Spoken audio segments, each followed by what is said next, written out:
Oi, gente, obrigada pela presença de todo mundo aqui, né? A gente vai dar início a mais uma das nossas reuniões científicas, nosso curso de atualização em terapia intensiva. Hoje a gente tem uma convidada que faz parte da nossa família da Unifesp, né?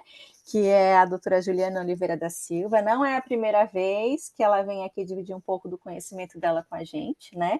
E hoje ela vai tentar amenizar um pouco uma angústia nossa, né, do intensivista, que é febre de origem determinada na UTI, né? Então, para quem ainda não a conhece, vai ter o prazer de conhecer hoje. Ela tem residência médica em infectologia pela Universidade Federal de Uberlândia, em infectologia pela Unifesp. Ela é doutora em infectologia pela Unifesp, ela é médica infectologista da Comissão de Epidemiologia Hospitalar do Hospital São Paulo e coordenadora médica do Serviço de Controle de Infecção Hospitalar do HCOR, né?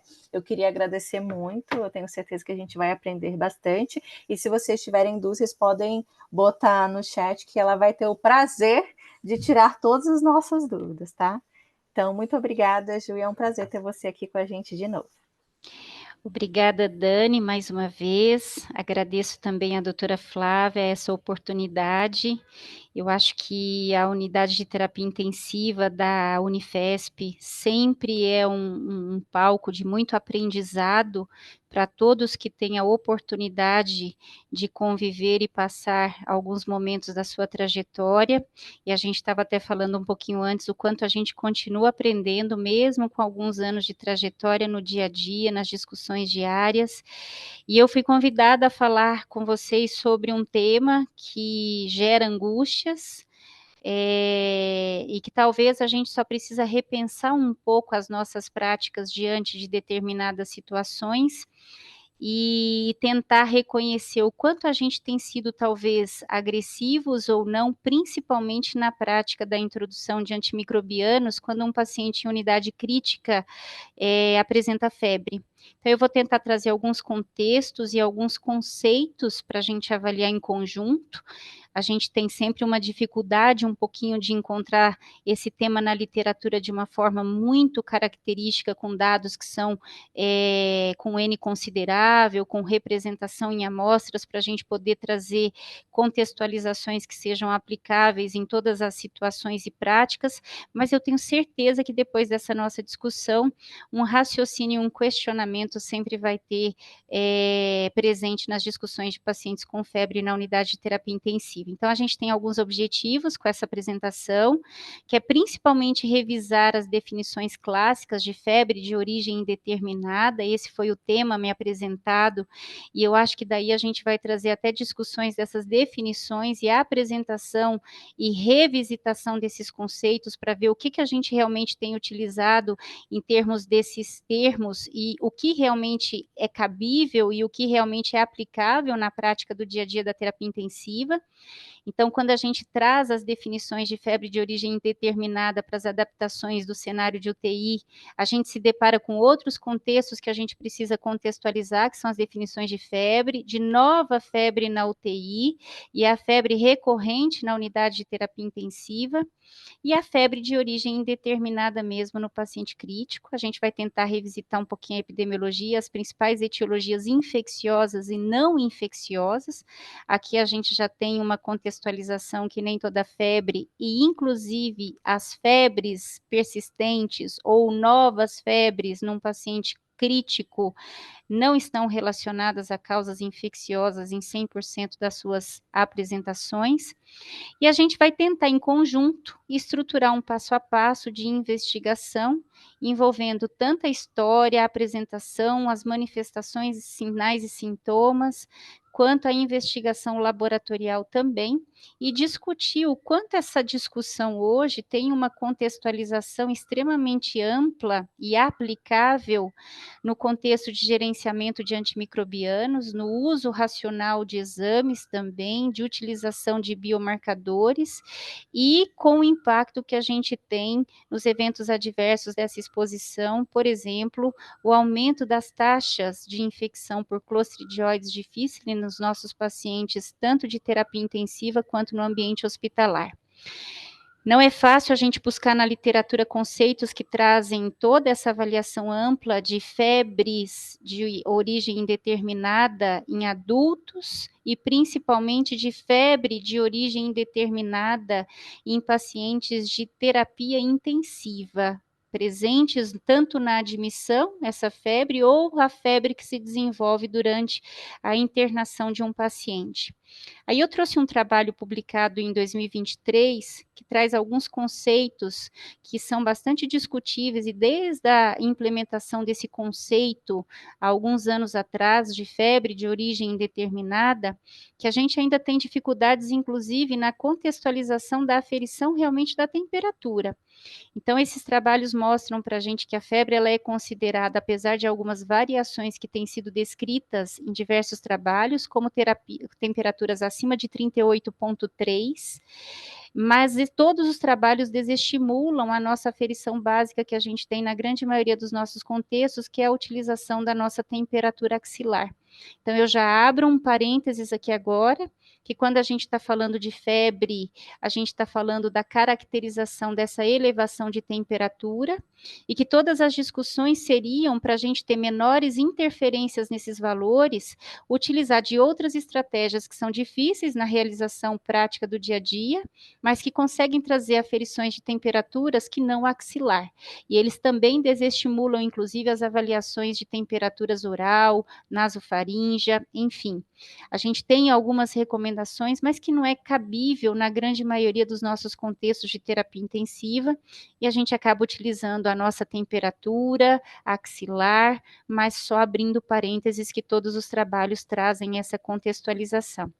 E quando a gente fala em febre em pacientes internados em unidade de terapia intensiva, não tem como a gente também deixar de avaliar no contexto da discussão e da caracterização de características dos nossos pacientes, populações especiais, por exemplo, os imunossuprimidos, os idosos e diversas outras situações que acabam sendo também comuns, de acordo com cada característica de terapia intensiva ou de situação clínica e crítica do paciente, por exemplo, a circulação extracorpórea, que quando a gente tem essas caracterizações e populações especiais, elas também já são classificadas no contexto de febre de origem indeterminada, com um caminho a direcionado, a ser dirigido e encaminhado para a investigação de febre nessas populações, mas também mostrando que essas populações podem não apresentar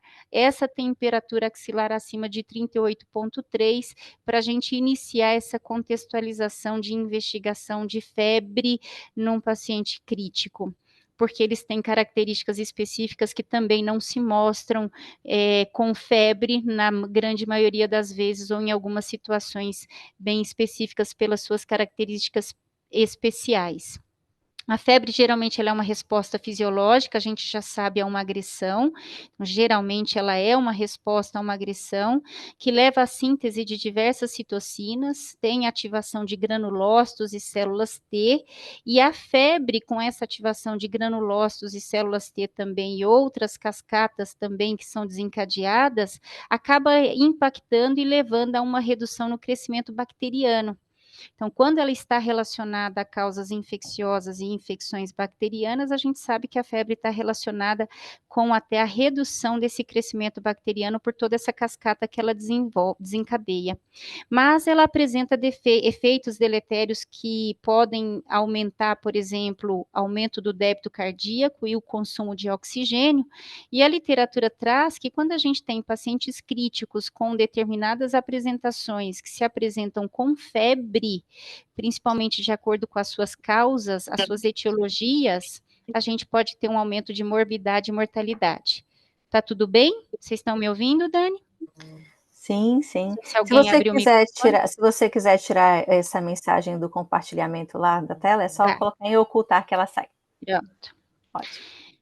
Então, esse slide não está traduzido, mas eu vou traduzir ele com o decorrer da nossa apresentação a partir de agora. Mas é só para a gente começar aquela nossa questionamento de, a partir da febre, portanto, com essa temperatura central acima de 38,3, levando em consideração, talvez, essa não apresentação em pacientes com populações especiais, indivíduos idosos, imunossuprimidos, também uso de medicamentos específicos ou até em circulação extracorpórea, a gente tem que se fazer a pergunta de aonde ela começou. Se o paciente já entra, já é internado, já vai para o hospital em investigação de um quadro febril, toda a literatura resumida nesse slide aqui, que traz toda essa revisão de literatura, mostra para a gente tem que voltar ao básico, que a gente tem que fazer uma boa anamnese, uma boa história clínica, um bom exame físico, e a partir da anamnese, história clínica e exame físico, começar a direcionar exames de imagem e exames laboratoriais, que não são solicitados aleatoriamente. Portanto, o contexto da história, a partir da caracterização da febre, faz com que a gente direcione o caminho que a gente vai triar naqueles pacientes que já internam em ambiente hospitalar com febre. Quando a gente já tem um paciente na unidade de terapia intensiva e a febre se apresenta na unidade de terapia intensiva, em um paciente que está internado por diversas causas, a gente primeiro se pergunta se aquela febre é isolada. E se aquela febre é isolada, sem nenhuma repercussão hemodinâmica ou neurológica, a gente vai aguardar. Vamos ainda continuar uma investigação voltando à anamnese, exame físico do nosso paciente, mas sem uma conduta específica diante de ausência de instabilidade ou principalmente rebaixamento do nível de consciência. A partir do momento que a gente tem uma febre recorrente, o paciente na unidade de terapia intensiva começa a apresentar recorrência da febre, a gente vai começar sim a investigação, e entre as nossas principais investigações no paciente crítico de unidade de terapia intensiva, a primeira pergunta que a gente vai fazer é se essa febre está relacionada a algum processo infeccioso. E quando a gente vai avaliar processo infeccioso em paciente de UTI, a gente precisa excluir as causas relacionadas principalmente a dispositivos, como causas relacionadas a acessos vasculares, aos catéteres vesicais, às infecções cirúrgicas que podem conter correlação com o quadro febril das suas incisões, com complicações de infecções relacionadas ao próprio procedimento. E a grande maioria desses pacientes, quando apresentam infecção, estão relacionadas à pneumonia, relacionada à assistência à saúde, e também às infecções relacionadas ao catéter. O grande problema é quando a gente tem esse paciente com febre recorrente em investigação de infecção, e essa investigação está se apresentando negativa, principalmente após 72 horas, 3 dias de investigação com culturas negativas, e aí a gente já deve começar a pensar ou excluir as causas infecciosas e começar a pensar nas causas não infecciosas.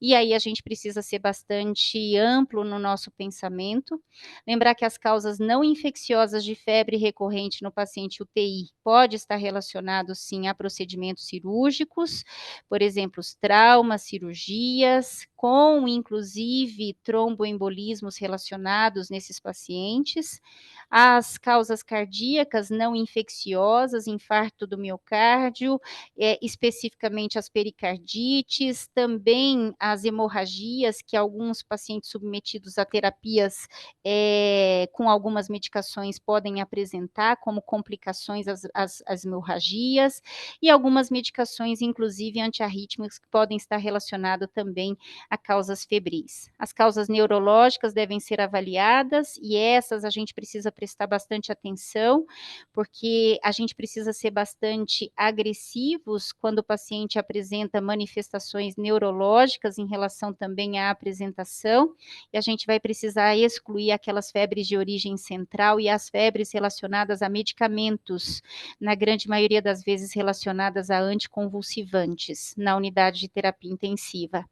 E a gente tem aquela miscelânea que pode causar febre, e aí a gente está relacionada com sangramentos de trato gastrointestinal, a gente pode estar relacionada com a febre induzida também por medicamentos, a abstinência de medicamentos na unidade de terapia intensiva, incluindo álcool, os pacientes que são etilistas, e outras manifestações que a gente vai também desencadear e vai descrever agora para frente. Então, dentro de um contexto de um paciente de terapia intensiva, a febre é um dos sintomas mais frequentes em pacientes críticos, 30 até 70% dos pacientes apresentam manifestações com febre em algum momento da internação, mas nem toda febre representa infecção, então a gente tem que ter um algoritmo, um fluxo que a gente deve sempre traçar na nossa mente, e ele é dinâmico, ele acontece de uma forma muito rápida, para a gente poder entender se aquilo pode ter uma correlação com causas inflamatórias, medicamentosas ou eventos trombóticos e não relacionados à infecção, para tentar poupar um pouco a exposição desses pacientes a antibióticos. Lembrar que a mortalidade relacionada à febre, ela está muito mais relacionada à doença de base do que à febre em si, e o desafio aqui é a gente distinguir o que deve ser tratado de forma imediata e aquilo que pode ser observado sem terapêutica antimicrobiana. E aí todos os artigos trazem umas pistas que a gente deve sempre avaliar sinais de instabilidade, choque, hipoxemia e rebaixamento, para a gente pensar que esses são os sinais e as manifestações que eu vou ter que agir de uma forma mais agressiva em relação à introdução de antimicrobianos, enquanto a gente investiga realmente um processo infeccioso, e o superdiagnóstico da febre também, e de infecções, ou seja, os superdiagnósticos de febres relacionadas à infecção é frequente, e o que a gente tem visto hoje é esse uso desnecessário de antibióticos e aumento de eventos, por exemplo, como colite pseudomembranosa e resistência antimicrobiana nos nossos contextos de terapia intensiva e de ambiente hospitalar. O objetivo é sempre dessas discussões oferecer um raciocínio estruturado para a gente reduzir os excessos diagnósticos e terapêuticos sem comprometer a segurança. Então, vamos agora tentar traçar um caminho que possa nos conduzir ao melhor manejo desses pacientes. Agora, falando não em febre, mas febre de origem indeterminada, que eu vou ter que voltar num conceito com vocês, é importante a gente entender isso, porque a mortalidade, ela está relacionada, como eu falei, mais à gravidade da doença do que à febre em si, e a gente sabe que as doenças e algumas manifestações, por exemplo, doenças malignas que se apresentam com febre de origem indeterminada e que são diagnosticadas durante a investigação da febre de origem indeterminada, ela chega a ter mortalidade de até 48%, as causas infecciosas que têm essas manifestações mais prolongadas, que vão caracterizar a febre de origem indeterminada, mortalidade de até 27%, condições inflamatórias não infecciosas que se apresentam com febre de origem indeterminada, mortalidade de até 7%, e condições diversas, por exemplo, como embolia e outros, mortalidade de até 5%. Então, a gente vai tentar entender um pouquinho o contexto da febre de origem indeterminada, a gente já sabe um pouquinho da fisiopatologia, liberação de citocinas, a gente tem sempre que diferenciar a febre de hipertermia, que existe aí uma desregulação dos reajustes do nosso set point hipotalâmico, e a gente sabe que as implicações são o uso de antitérmicos, que podem influenciar nessas cascatas, e a gente precisa entender quando que medidas físicas têm efeitos transitórios na manifestação da febre. Eu vou pular um pouquinho essa fisiopatologia, até para a gente poder chegar num pouquinho mais da discussão que a gente precisa. Isso aqui é só para relembrar que a fisiopatologia da febre está lá relacionada com aquelas liberações de citocinas e as suas ações periféricas que elas causam também, com vasoconstrição, com diminuição da perda periférica, diminui a perda periférica e aumento da temperatura corpórea, gera manifestações clínicas e a manifestação da febre, e eu queria chegar aqui para a gente poder agora entender um pouquinho do que a gente está falando quando a gente usa o termo de febre de origem indeterminada. A gente tem classificações que são bem antigas, desde a década de 60, onde diversos contextos e estudos trouxeram a caracterização com 3 parâmetros, que seria a presença da febre, mais de uma aferição, ou seja, em múltiplas ocasiões, trazia o contexto de uma duração necessária de mais de 3 semanas semanas de apresentação dessa manifestação febril, sem um diagnóstico após uma semana de investigação, e inicialmente os conceitos eram com investigação hospitalar. Aqui a gente já vê a dificuldade de caracterizar esse paciente no contexto de terapia intensiva, que dificilmente fica com febre por 3 semanas sem a gente tentar evoluir ou caracterizar os processos que estão acontecendo nesses pacientes. Depois, outras atualizações vieram e subdivisões dessa classificação de febre de origem indeterminada aconteceram, mantendo essa classificação acima com os 3 parâmetros, como febre de origem indeterminada clássica, mais de 3 semanas de duração, com pelo menos uma semana de investigação hospitalar ou ambulatorial, já nesses novos contextos, mas aqui nessas atualizações da década de 90, o contexto de febre de origem indeterminada nosocomial, o que está relacionado principalmente a unidades, pacientes de unidade de terapia intensiva, mas também classificando outras populações e subpopulações, como febre de origem indeterminada em pacientes neutropênicos e febre de origem indeterminada também associadas ao HIV, que tem etiologias e epidemiologias que são muito características dessa população. E aí, dentro do nosso contexto da febre nosocomial, eu quero que todo mundo tenha bastante atenção nesse contexto, que a caracterização se faz com a aferição de temperatura acima de 38,3 em pacientes hospitalizados por mais de 48 horas, sem infecção naquele momento da internação, ou seja, sem caracterização dessa incubação prévia que a gente pode caracterizar, e esse paciente de terapia intensiva pode receber essa nomenclatura e essa definição na vigência de febre de origem determinada na terapia intensiva, se ela não está esclarecida depois de 3 dias de investigação ou 2 dias com culturas negativas.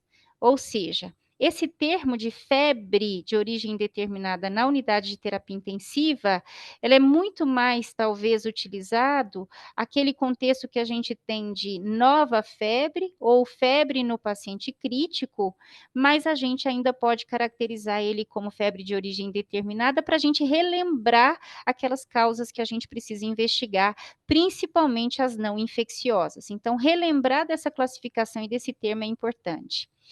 Essas definições trazem como febre ainda também de temperatura central de 38,3. Diversos estudos têm trazido definições diferentes, variando entre 38, algumas populações até acima de 37,8, 37,3 em algumas situações, mas no contexto geral, a grande maioria dos estudos, 38,3. E a febre na UTI, ou nova febre, ou febre persistente sem foco definido, é o primeiro episódio após 48 horas de internação ou após um período afebril. A gente acaba caracterizando assim nova febre ou febre persistente sem foco definido para classificar essa febre de origem indeterminada na terapia intensiva. E lembrar que 30 a 60% delas têm causas infecciosas, ou seja, já está dando aqui a dica que a gente vai ter que triar caminhos para descartar processos infecciosos, mas o restante é não infeccioso e talvez aqui, ou de acordo com métodos diagnósticos que a gente tem também ao longo dos anos, a gente pode ter melhorado essa ocorrência de identificação das causas. Lá no começo, nas décadas de 60, quando a gente tinha essas definições de febre de origem determinada, mais de 70% dos pacientes não tinham a sua etiologia definida do que causava a febre. De acordo com a evolução dos métodos diagnósticos, a gente tem hoje menos de 50% delas ainda sem causas definidas, mas representa ainda um número considerável. E na UTI, o termo FOI, então, febre de origem indeterminada, é menos útil, a gente vai acabar usando esse contexto, e lembrar que aqui a gente vai ter que diferenciar hipertermia de febre, que é aquela produção de calor que excede dissipação, porque na hipertermia, a grande maioria das vezes, a gente tem correlações com as síndromes neuroléticas malignas e a hipertermia maligna, que é um desafio da terapia intensiva. Essa é a classificação, portanto, que ainda tem validação e hoje é mais utilizada. Aqui a nossa febre de origem indeterminada nosocomial, que está aqui, sobretudo nos pacientes em unidade de terapia intensiva, que traz aqueles contextos de mais de 48 horas de internação e não esclarecidas por um período maior de 3 dias. Mas lembrando que a febre de origem indeterminada no neutropênico, ela também é classificada dessa forma. Eu tenho a mesma temperatura em pacientes com menos de 500 nêutrons, neutrófilos, e também com investigação negativa durante 3 dias, e tem populações específicas, são as hematológicas, oncohematológicas, pacientes transplantados em vigência de químio, e a gente tem um contexto de pacientes cada vez maior na terapia intensiva também, que são os pacientes com diagnóstico de HIV, e existe a febre de origem indeterminada nesta população, que muito está relacionado à investigação daquelas causas específicas que a gente acaba detalhando um pouquinho mais para frente, de acordo com epidemiologia e etiologia definidas também. Mas são os pacientes que têm um diagnóstico, mais de 3 semanas de investigação de febre ambulatorial ou 3 dias de internação, e tem investigação negativa, então, até o início dessa realização. Essa aqui é a tradução daquela classificação que eu trouxe, então hoje as contextualizações de febre de origem indeterminada trazem aqui sim os pacientes em unidade de terapia intensiva, que a gente precisa dar uma atenção, e também subdividem essas populações especiais, principalmente as neutropênicas e os pacientes com diagnóstico de HIV com menos de 200 células, porque a gente tem correlações com agentes etiológicos específicos. E aí, quando a gente tenta avaliar as causas de febre de origem indeterminada, doenças inflamatórias está aqui entre 17% e 27%, 22%, e as infecciosas podendo corresponder até 43%. Mas tem as neoplásicas, aquela miscelânea, e até 50% que eu falei para vocês podem permanecer sem diagnóstico. E a grande maioria das vezes a gente tem que lembrar que a febre de origem indeterminada, ela nada mais representa do que manifestações atípicas, seja por conta do agente ou por conta do paciente, de doenças que são típicas. Por isso que a gente precisa sempre correlacionar e fazer a investigação de doenças infecciosas com toda a epidemiologia e o contexto clínico do nosso paciente. E a grande maioria dos autores fala que aquela febre que a gente não acha a causa é ainda a necessidade do médico de valorizar algum detalhe na sua história, no exame físico e nas características dos nossos pacientes.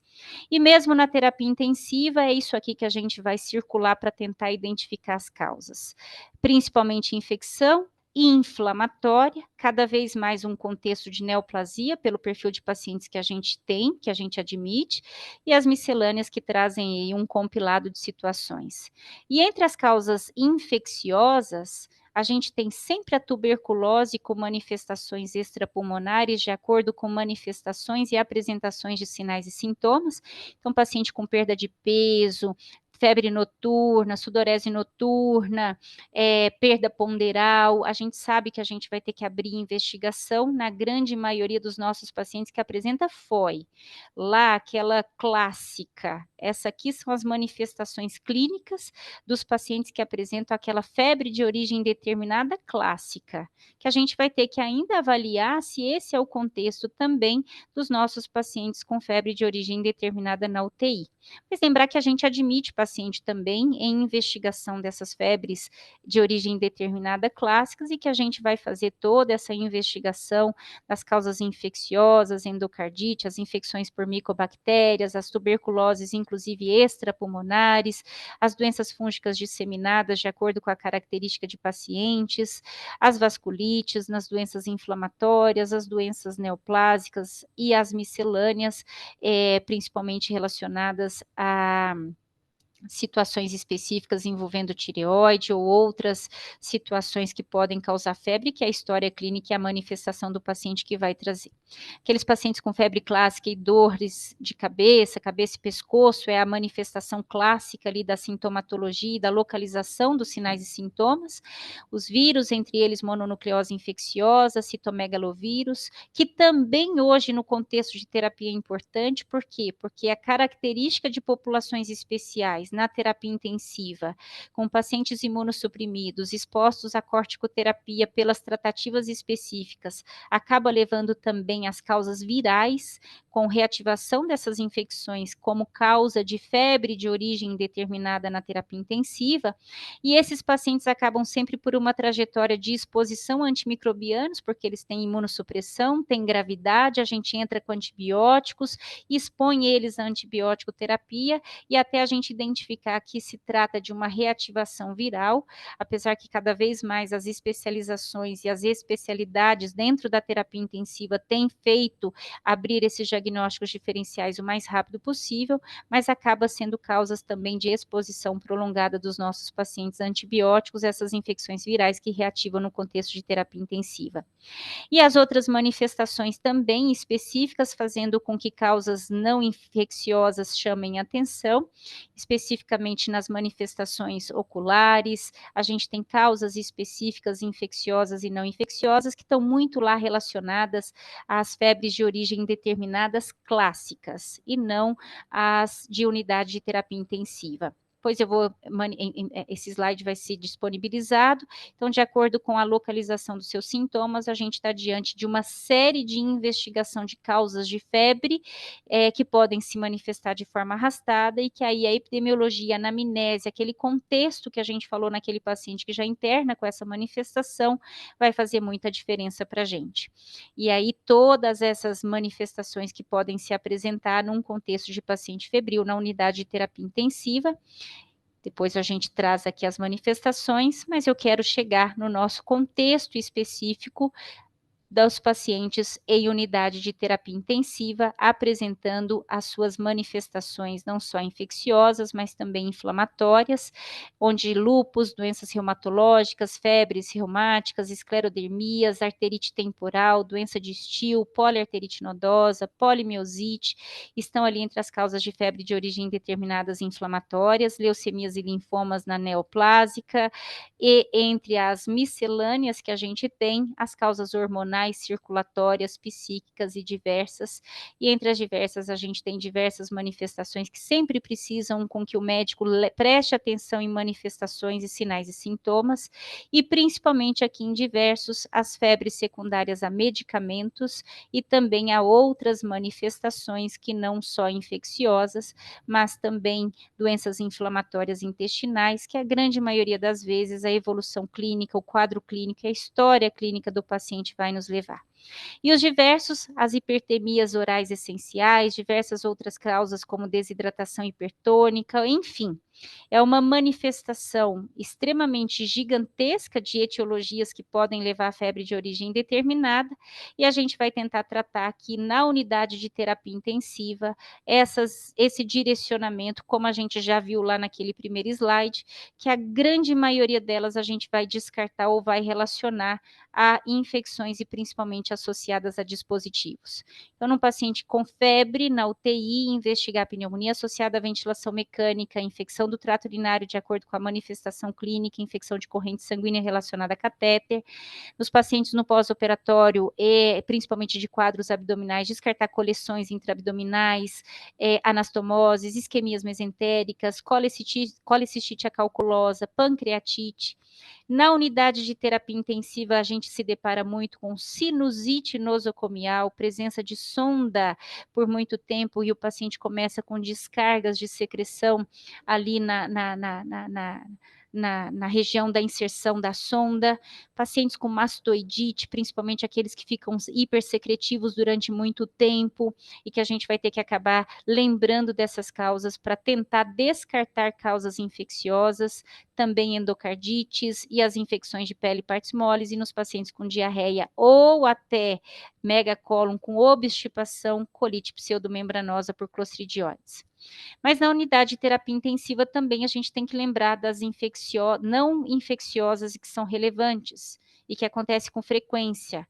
Febre medicamentosa, que tem a apresentação com bradicardias relativas, eosinofilias, erupções nem sempre estão presentes nessas situações, erupção cutânea, mas a gente tem a investigação e a necessidade de investigar tromboembolismo venoso, tromboflebites, principalmente as sépticas ou até as estéreis, as tromboses de catéter, os hematomas, necrose tecidual, rabdomiólise, as doenças autoimunes que podem ter sido desencadeadas durante algum processo da internação e se manifesta na unidade de terapia intensiva a partir da apresentação da febre, as autoinflamatórias, as vasculites, as sarcoidoses, as neoplásicas, febre central, neurogênica, tempestades adrenérgicas e tireotóxicas, reações transfusionais reabsorções de hematoma e a hipertermia maligna ou neuroléptica em contextos específicos. Febre medicamentosa a gente suspeita quando existe uma inflamação que é desproporcional e as culturas permanecem negativas. A gente precisa avaliar toda a prescrição desses pacientes que têm se apresentação de inflamação de uma forma desproporcional e com culturas ali sempre negativas. E a febre central em pacientes com lesão neurológica grave. Lembrar da abstinência não só a álcool, mas também a medicamentos, benzodiazepínicos, e não reconhecer essas causas, a gente já falou que leva o uso prolongado de antibióticos sem benefícios. No paciente internado com contexto de internação e já em subpopulações, a grande maioria das febres de origem indeterminada, mesmo na sua classificação lá de 3 dias de investigação e presença de febres, estão relacionadas às infecções bacterianas, às infecções fúngicas, às infecções virais, entre elas reativação de citomegalovírus e herpes. Também temos que correlacionar secundária a medicamentos e secundária a quimioterápicos que esses pacientes podem estar sendo expostos. E na febre no paciente com diagnóstico de HIV, as infecções oportunistas e a febre, inclusive, pelo próprio HIV. E aí a gente tem diversas causas, entre elas a tuberculose, uma das causas e uma das infecções oportunistas mais relacionadas nesses pacientes, as infecções por micobacteriose atípica e outras manifestações fúngicas, virais e específicas de situações no contexto de CD4 baixo, principalmente histoplasmose, sífilis, febre medicamentosa e linfoma também importante nesse grupo de pacientes.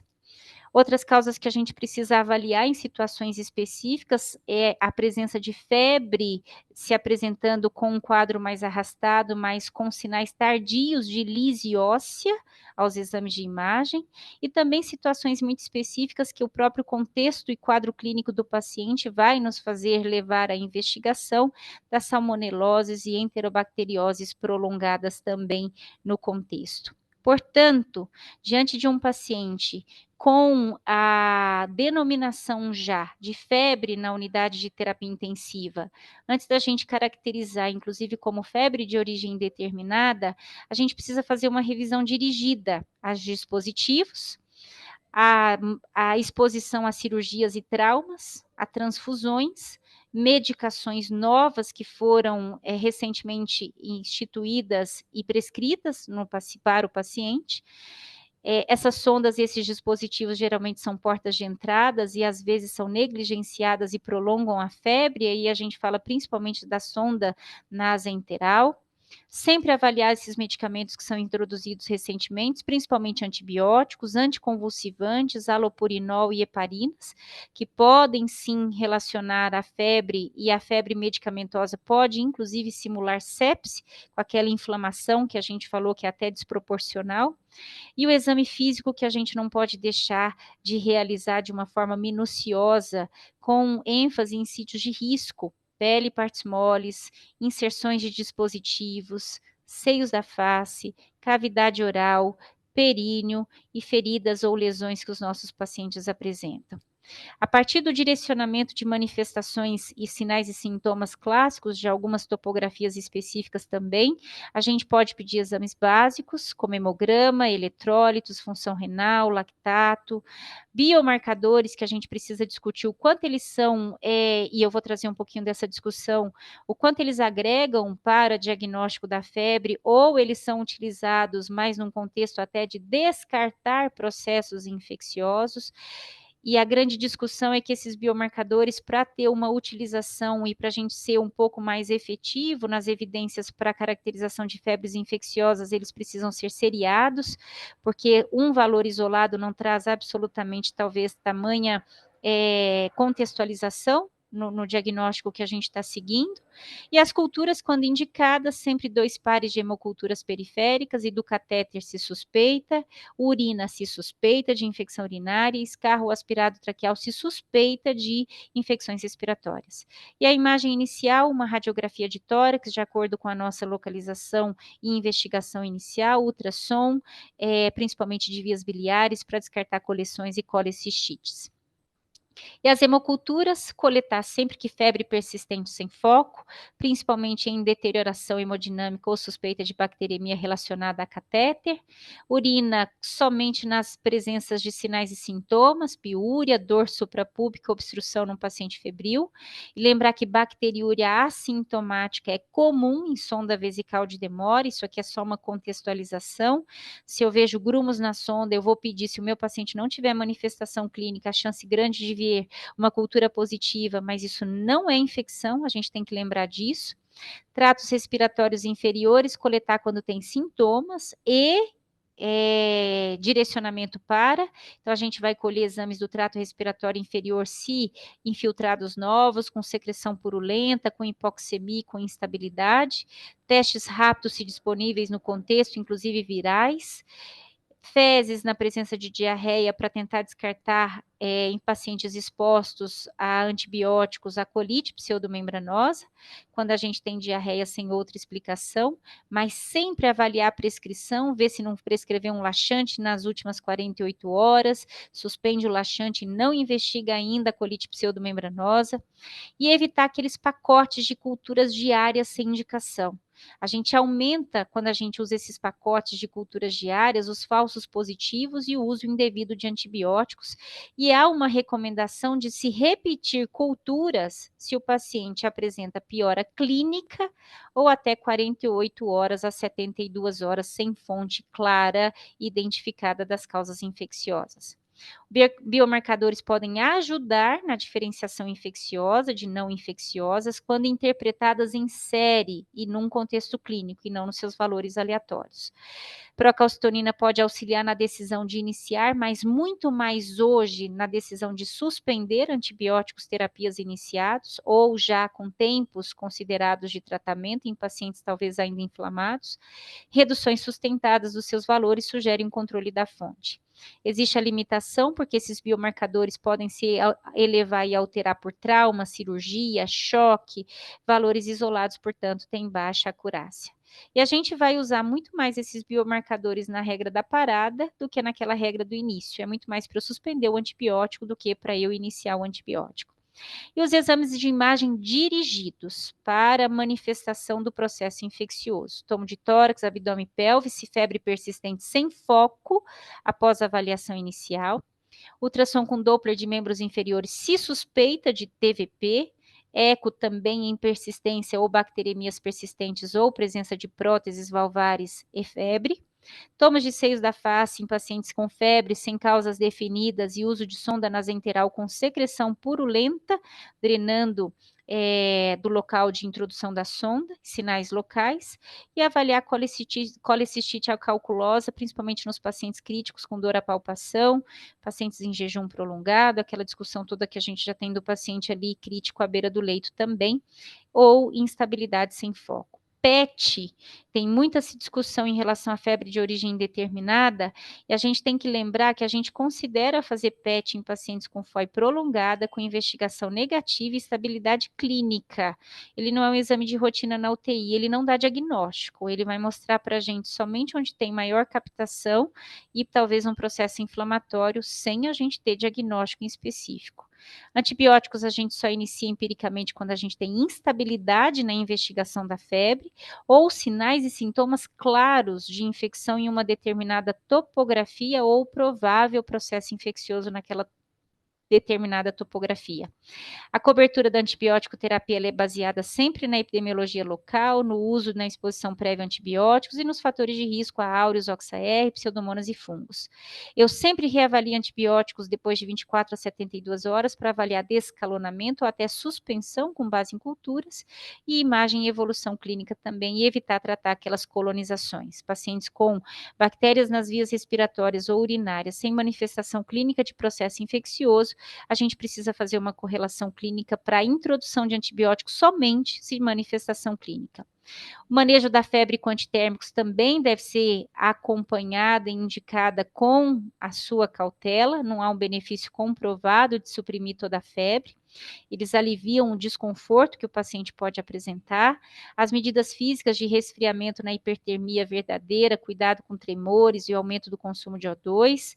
Tratar causas subjacentes é o prioritário e evitar o uso de antipiréticos como cobertor terapêutico sem investigação. E a gente tem um algoritmo prático que a gente precisa seguir no paciente com diagnóstico de febre de origem indeterminada na terapia intensiva. A gente confirma a febre e estratifica por gravidade para a gente tomar a decisão se a gente vai introduzir antibióticos ou não, na grande maioria das vezes. Se o paciente estiver instável, a gente providencia toda a coleta de culturas e inicia o antibiótico terapia de amplo espectro de acordo com os fatores de risco do paciente e avalia controle de foco se for necessário. Se o paciente tem febre e está estável sem foco, eu vou partir para a revisitação dos dispositivos, sem necessariamente introdução de antibióticos. Então, eu vou revisitar todos os dispositivos, eu vou revisitar todas as medicações, eu vou avaliar, sim, coleta de cultura, se o meu paciente está manifestando alguma topografia que possa estar iniciando um processo infeccioso, a secreção que mudou o aspecto,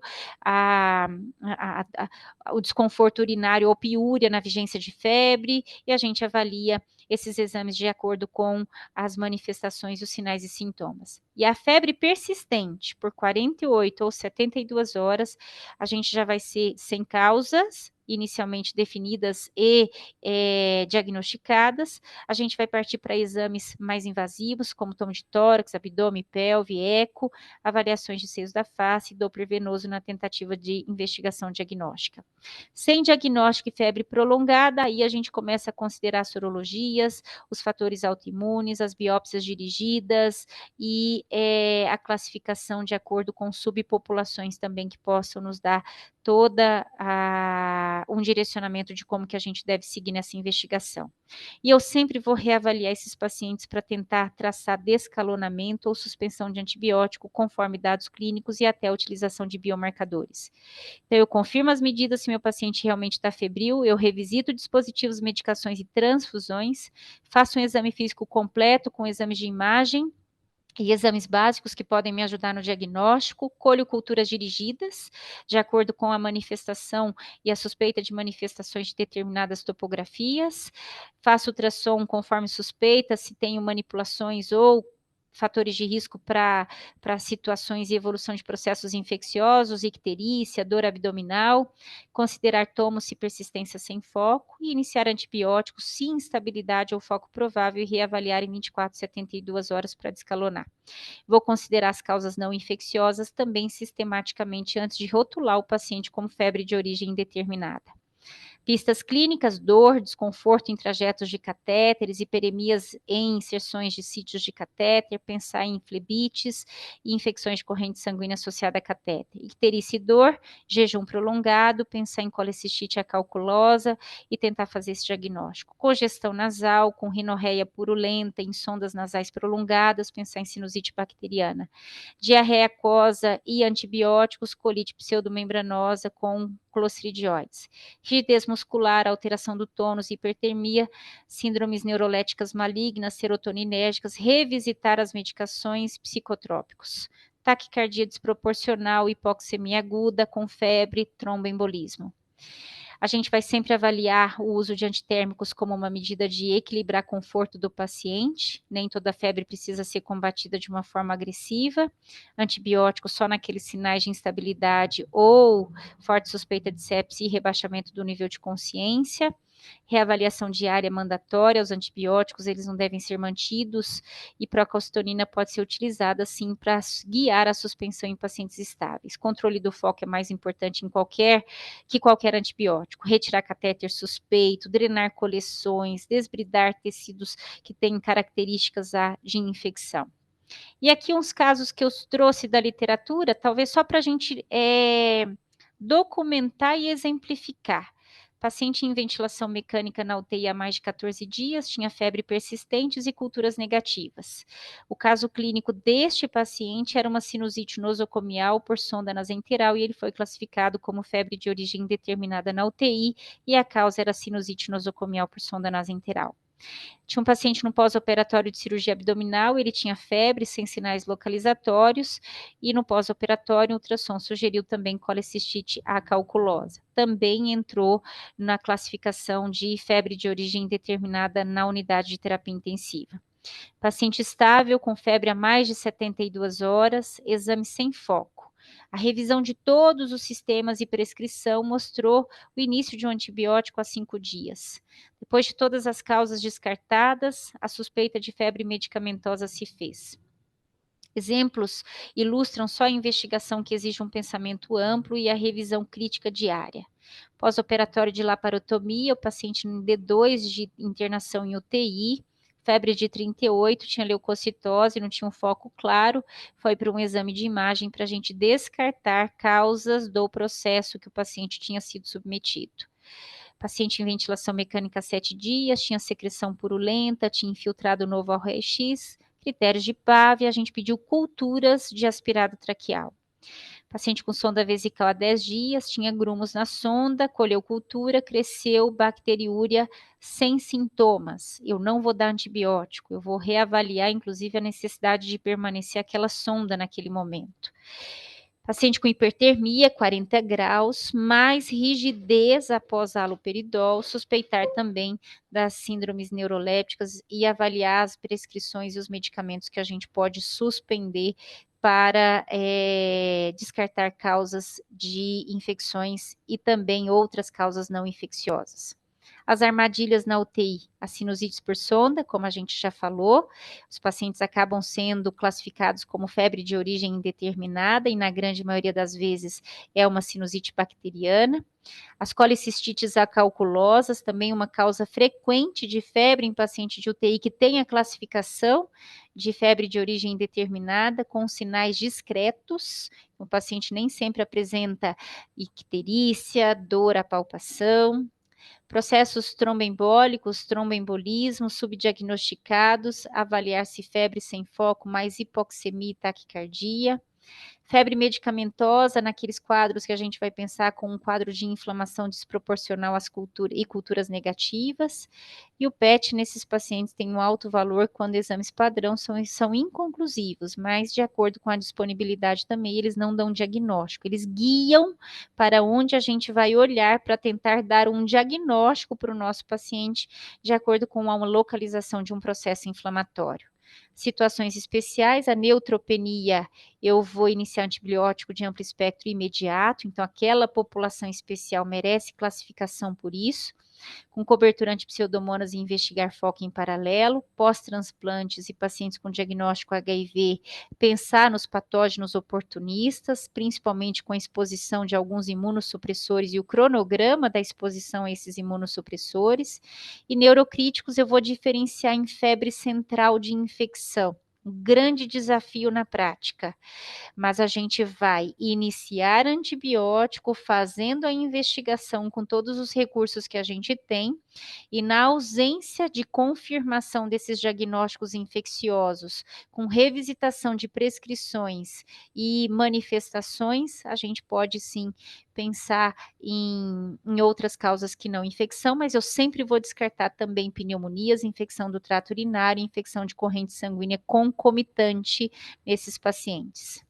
Então, febre não significa infecção nos nossos pacientes. Dispositivos invasivos são os nossos principais vilões nos pacientes com febre de origem indeterminada, mas a gente nunca deve esquecer das causas não infecciosas, entre elas medicamentos. Abordagem estruturada evita exames e antibióticos desnecessários. As infecções, quando se relacionam nos pacientes na UTI, na sua grande maioria estão relacionadas a dispositivos.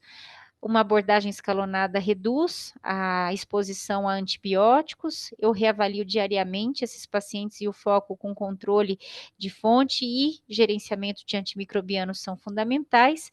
E considere sempre aquelas causas talvez menos óbvias à apresentação. sinusopatias, as colecistites, os trombos, porque dentro das causas de febre de origem indeterminada na unidade de terapia intensiva, a grande maioria das vezes são essas causas que a gente tem correlação.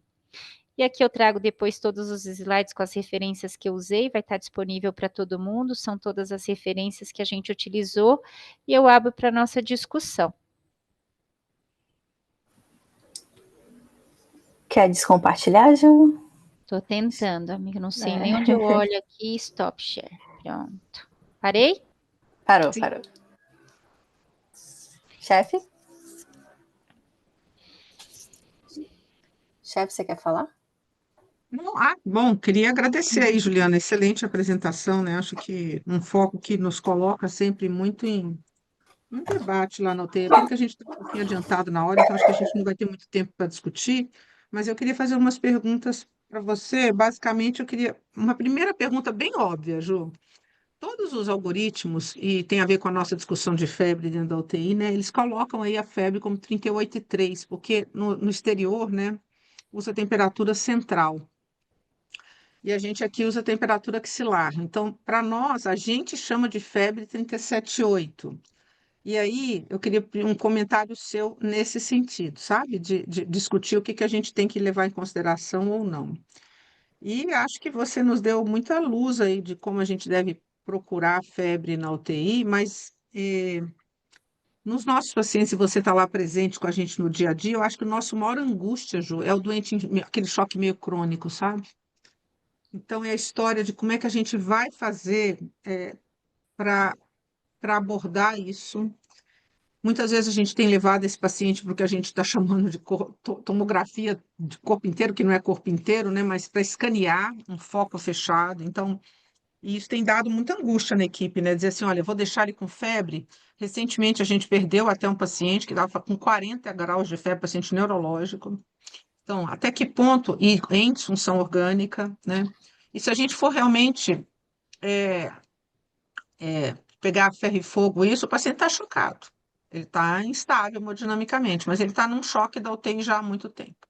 Então, eu queria que você comentasse um pouquinho essa nossa angústia coletiva, né, daquele doente, e também a história de como fazer com o paciente grave na UTI, que está lá em disfunção orgânica ainda com febre, e a nossa atual tendência não achamos nada, vou suspender esse antibiótico com um tempo curto, 5, 7 dias, e o doente ainda febril, ou seja, vamos pragmatizar um pouco como é que a gente pode na UTI operacionalizar isso.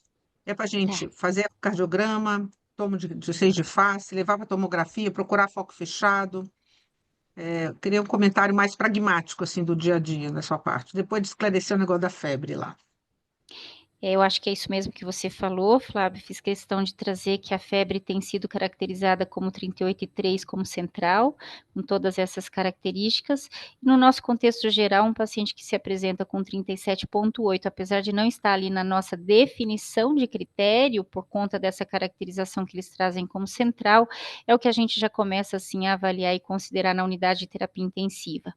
Então, 37,8 num paciente de unidade crítica, principalmente aquele que está se apresentando, vinha uma curva térmica e de repente começa com 37,8, já é um gatilho para a gente iniciar as nossas investigações. Primeiro, é esse contexto. Segundo, os pacientes que a gente tem instabilidade hemodinâmica, eu acho que todos os artigos trazem para a gente, em vigência de febre, a introdução de antibióticos, com a gente rastreando processos infecciosos, e aí a gente só precisa levar uma consideração também que cada vez mais a gente tem visto pacientes muito graves, Flávia, que passaram por processos que levam até a momentos transitórios de isquemia do trato gastrointestinal, nesse contexto de choque, inclusive, e a gente tem visto infecções fúngicas, talvez subdiagnosticadas nesses pacientes, por conta dos nossos métodos diagnósticos.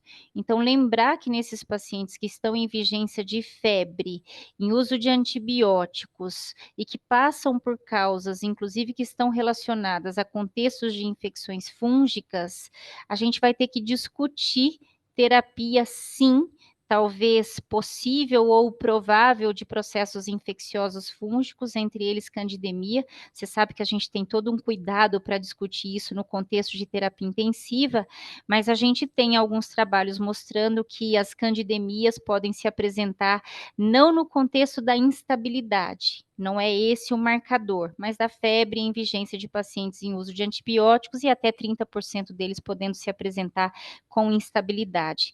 E aí os biomarcadores iam ajudar bastante a gente no contexto de pacientes com culturas negativas, mas lembrar que a história faz a gente pensar um pouquinho nisso e talvez ser um pouco mais direcionados para esses casos também. Pacientes que passaram por quadros de instabilidade, que tiveram em algum momento algum quadro abdominal, seja diarreia ou obstipação, que a gente tem que abrir para esse contexto e até ver se a gente consegue ampliar diagnóstico, se possível, com biomarcador, que a gente tem muita dificuldade para fazer nos nossos contextos.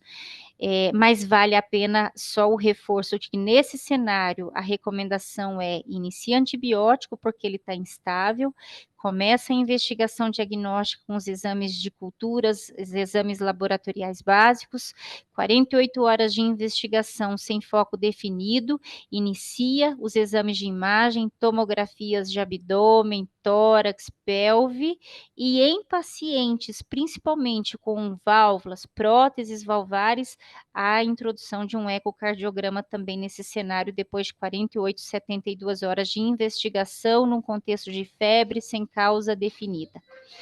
Acho que isso ajuda um pouco. Os pacientes neurológicos, eu acho que isso aí merece uma atenção e é um desafio na nossa prática. Eu acho que todos nós vivenciamos isso no dia a dia, mas ele não deixa de entrar nesse contexto dessa investigação.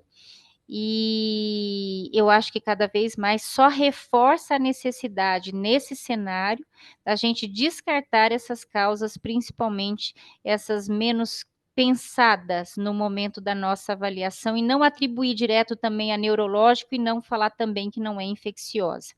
Eu acho que merece essa ponderação, a gente reforçando a necessidade de, nesses pacientes, a gente fazer sim essa investigação. E aí eu acho que nesse paciente que a gente entrou com antibiótico e eles têm choques crônicos, Flávia, talvez seria a importante contextualização dos biomarcadores nesse cenário. Eu sei que biomarcador é uma estratégia que a gente tem muito cautela para discutir e cuidado, mas nesse contexto desse paciente com choque crônico, tá ali sem foco definido, com biomarcadores seriados negativos, vale a pena a gente, sim, depois da exaustão da investigação, levar em consideração a suspensão de antibiótico e sempre revisitar a prescrição e outras causas a partir daí também. Muito bom. A gente tinha uma pergunta aqui do Flávio, mas eu acho que foi meio que foi contemplada, que ele tinha perguntado nos Acho que a Ju viu, pacientes neurocríticos, né? Quais seriam os sinais clínicos laboratoriais mais confiáveis para diferenciar isso tudo, mas eu acho que foi contemplado. Eu só, apesar da gente já estar adiantado no horário, eu só queria fazer uma pergunta. Então, pelo... Dani, antes de você fazer a Pode pergunta, falar. eu vou pedir licença para a Juliana, que eu vou ter que sair, Você tá? tem Que eu outra, tenho tudo uma outra bem, reunião Flávia. que já começou, então eu tenho que me juntar lá. Obrigada, Mas Flávia. Um obrigada mais uma abraço. vez, Ju, tá? Um Um abraço. abraço, até logo. Então, pelo que você explicou de uma forma brilhante para nós, o que vai definir o início ou não desse antibiótico vai ser as disfunções orgânicas do nosso Exato. paciente, né? Qual que vai ser a Exato. velocidade ou não. E a minha pergunta seria o seguinte: tudo bem, optei por entrar por antibiótico, e aí o espectro desse antibiótico vai depender muito do lugar onde eu estou inserida, do tipo de doente que esse paciente é, e o que você falou também foi de, se for infecção fúngica, vai depender se ele já estava em uso de antibiótico, se teve alguma abordagem abdominal, se é um paciente que tem mais risco ou não. E as outras infecções, tipo estenotrofononas, ou eu pensar em, por exemplo, em investigação de germes oportunistas, seria só naquele paciente que tem alguma doença que imunossuprime ele, usuário de corticoide, ou teria ou, por exemplo, eu deveria pedir PCR para CMV para todo mundo, por exemplo? eu acho que a característica do seu paciente vai fazer a gente direcionar essa investigação, Dani. Não é todo paciente que a gente vai pedir, se ele está em vigência de febre, um PCR para citomegalovírus, inclusive o que a gente tem visto até alguns serviços, já foi para o lavado broncoalveolar, já pede o PCR para CMV, inclusive no lavado broncoalveolar. Eu acho que para a gente poder nos guiar em relação à solicitação, características dos pacientes, seja por doenças de base ou por exposições principalmente a imunossupressores, entre eles corticoterapia e a corticoterapia até da unidade de terapia intensiva. Então, se você tem um paciente que está ali de forma crônica, que está usando corticoide também de forma crônica, e a gente acaba contextualizando uma febre sem causa definida, vale a pena a gente pensar assim nessas situações, porque ao longo da linha do tempo, da anamnese, da história física dele, do exame físico, você tem a manifestação de processos que podem estar relacionados com essa exposição ao corticoide. Então, acaba sempre diferenciando o nosso paciente. Em germes que são extremamente não comuns, a gente tem que lembrar sempre da fisiopatologia do nosso evento, né, Dani? Então, estenotrofomonas, quando eu tenho, por exemplo, na secreção traqueal, são pacientes que já têm características de exposição a antibióticos, são características de oncohematológicos, expostos a também antibióticos e ventilação mecânicas prolongadas, mas num contexto geral, os nossos agentes, eles são relacionados à fisiopatologia do evento, então a gente tem que lembrar, pneumonia autorrelacionada é enterobacterales, os não fermentadores, como pseudomonas, estenotrofomonas, acinetobacter, está muito mais correlacionado ao ambiente do meu paciente, e aí a gente vai precisar ver se você tem um contexto de um surto, de um aumento de casos acontecendo com aquele determinado patógeno, também para a gente poder ser assertivo nessa terapêutica, tá, Dani? Bem, eu acho que era isso. Muito obrigada. A gente acabou passando um pouquinho, mas se dependesse de mim, a gente ficava aqui até amanhã, que eu tenho muitas perguntas. Mas eu queria agradecer muito, foi muito bom e bem esclarecedor para a gente. Tá? E agora a gente Obrigada, já Dani, a sabe em quem que a gente oportunidade. vai mandar mensagem se tiver dúvidas. Sempre, estou à disposição, é um prazer. Uma boa noite a todos e obrigada pela oportunidade, Dani. Um Tá abraço. bom, obrigada. Tchau. Tchau.